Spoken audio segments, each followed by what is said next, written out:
ሰላም ቅዱሳን፣ ሰላምና ጸጋ ይብዛላችሁ። እኔ ወንድማችሁ ፕሮፌት ተስፋው ነኝ። ከምንሰማው ነገር ወይም ከምናየው ነገር እንቆጠብ ወይም እንጠንቀቅ በሚል ርዕስ ዛሬ ወደ እናንተ መጥቻለሁ ማለት ነው። ይሄን ቤት ሰብስክራይብ በማድረግ ሼር በማድረግ ቤተሰብ ይሁኑ። ወዳችኋለሁ። ወደ ቃሉ እንግባ። ዕብራውያን ምዕራፍ 2 ከቁጥር 1 ጀምሮ ያለውን ቃል አነባለሁ። እንደዚህ ይላል፣ ስለዚህ ከሰማነው ነገር ምናልባት እንዳንወሰድ ለእርሱ አብልጠን ልንጠነቀቅ ያስፈልጋል። ልንጠነቀቅ ያስፈልጋል። ምን ብለን? አብልጠን፣ በደንብ አብልጠን ልንጠነቀቅ አስፈላጊ ነው ማለት ነው። የምንሰማው ነገር ምን አይነት ነው? የምናስገባው ነገር ምን አይነት ነው? አንድ አባባል አለ በኢትዮጵያ ውስጥ፣ የምትበላው ፊት ላይ ይታያል ይባላል እና በፊታችሁ ላይ የሚታየው ወዛም የምትሆኑት የምትበሉት ምግብ ነው።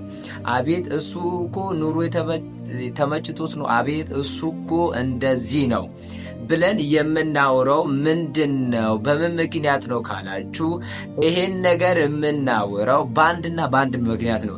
እሱም ወደ ውስጡ ያስገባው ያን ምግብ ነው። ስለዚህ ወደ ውስጣችሁ የምታስገቡት ምግብ ምግብ የእናንተን ፊታችሁ ላይ ያ ምግብ እንደሚታይ፣ ፊታችሁ ላይ ያ ምግብ እንደሚያንጸባርቅ፣ ፊታችሁ ላይ ያ ምግብ የበላችሁት ምግብ ወደ አካላዊ እንደሚመጣ፣ እናንተም ደግሞ የምትበሉት ወይም የምትጠጡት ወሬ ወይም ደግሞ የምታወሩት ወሬ ወይም የምታስገቡት ኢንፉት የምታደርጉት ነገር በሙሉ ማለት ነው መንፈሳዊ ህይወታችሁ ላይ አደጋ ያመጣል።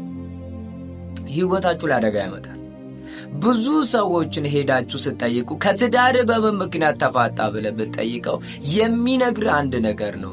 እሱም እንትና እንደዚህ ብላኝ ነበረ፣ እንትናን ሰምቼ ነው፣ እንትና እንዲህ ብሎ ነበር ይላል። ምክንያቱም እንትና እንዲህ አለክ፣ እከሊት እንደዚያ።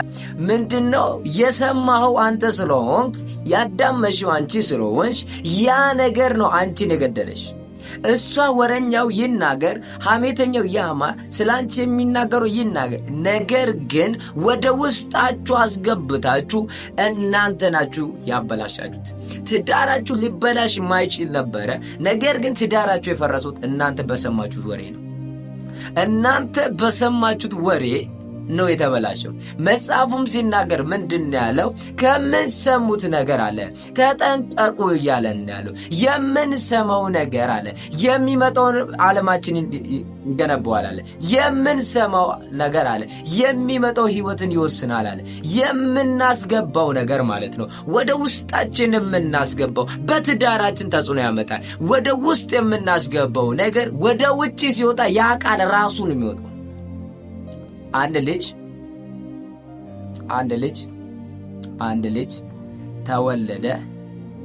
እናቱ አማርኛ የምታወራ ከሆነ፣ ማህበረሰቡ አማርኛ የሚያወራ ከሆነ ይሄ ልጅ የሚያድገው በአማርኛ ቋንቋ ነው አፉን የሚፈታው። ወላይተኛ የሚያወራ ከሆነ በወላይተኛ ቋንቋ ነው አፉን የሚፈታው። ኦሮሞኛ ከሆነ በኦሮሞኛ ነው የሚፈታው። ትግረኛ ከሆነ በትግረኛ ነው አፉን የሚፈታው። ምንድነው ሲባል ከልጅነቱ ጀምሮ እየተመገበ የነበረው ያንን ቃል ነው። እናንተስ እየተመገባችሁ ያላችሁት ቃል ምን አይነት ነው? እናንተስ እየተመገባችሁት ያለው ምን አይነት ህይወት ነው? ምክንያቱም የገላትያ መጽሐፍን ስናነብ እናንተ የማታስተውሉ የገላትያ ሰዎች አለ ትላንትና ክርስቶስ እንደተሰቀለ አድርጋችሁ ትስሉት ነበረ። አሁን አለ አዚም ያደረገባችሁ ማን ነው? እንዳታስተውሉ አዚም ያደረገባችሁ ማን ነው አለ። ቲቺንግ ነው፣ ትምህርትን የቀየረው ትምህርት ነው። እነሱ የሰሙት ትምህርት ነው እነሱን ህይወታቸውን የቀየረው። የሰሙት ትምህርት ነው ላይፋቸውን ቼንጅ ያደረገው። አያችሁ፣ የምትሰሙት ነገር ማንነታችሁን ይቀይራል። የምታዩት ነገር ህይወታችሁን ይቀይራል። የምትሰሙትን ነገር ህይወታችሁን ይቀይራል።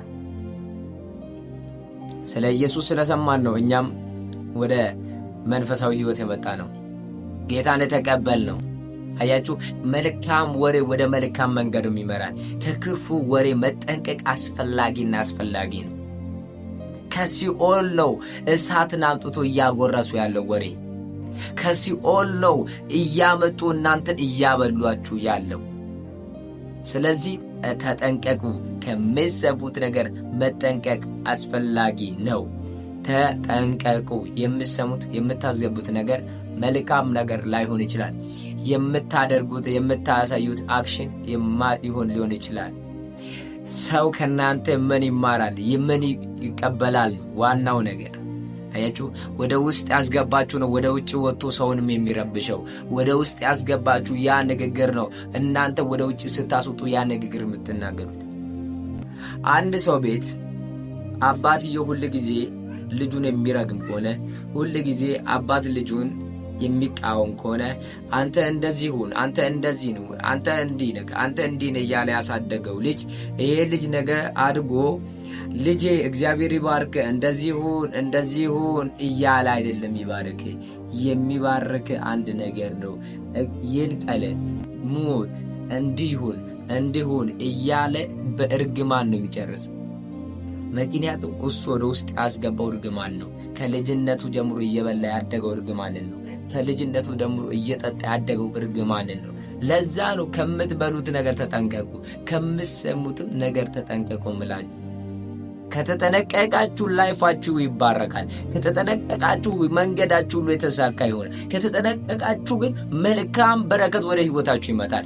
ማትጠነቀቁ ከሆነ፣ ለህይወታችሁ ማትጠነቀቁ ከሆነ፣ ለመንገዳችሁ ማትጠነቀቁ ከሆነ እርግጠኛ ሁኑ እናንተ የምትሰሙት ሁሉ ሐሙ ዳዬ ቡሹ እያላችሁ የምትቀበሉ ከሆነ ከመንፈሳዊ ህይወትም ያጎላችኋል። ከመንፈሳዊ ህይወት ባሻገር ያለው እንዲሁም ከማህበረሰቡ ያገላችኋል። የምትሰማው ከትዳር ይበትናል። የምትሰማው ከእናት ያለያያል። የምትሰማው ከእግዚአብሔር ዘንድ ያለያያል። ስለዚህ የምትሰሙትን ነገር ምንድነው? ተጠንቀቁ።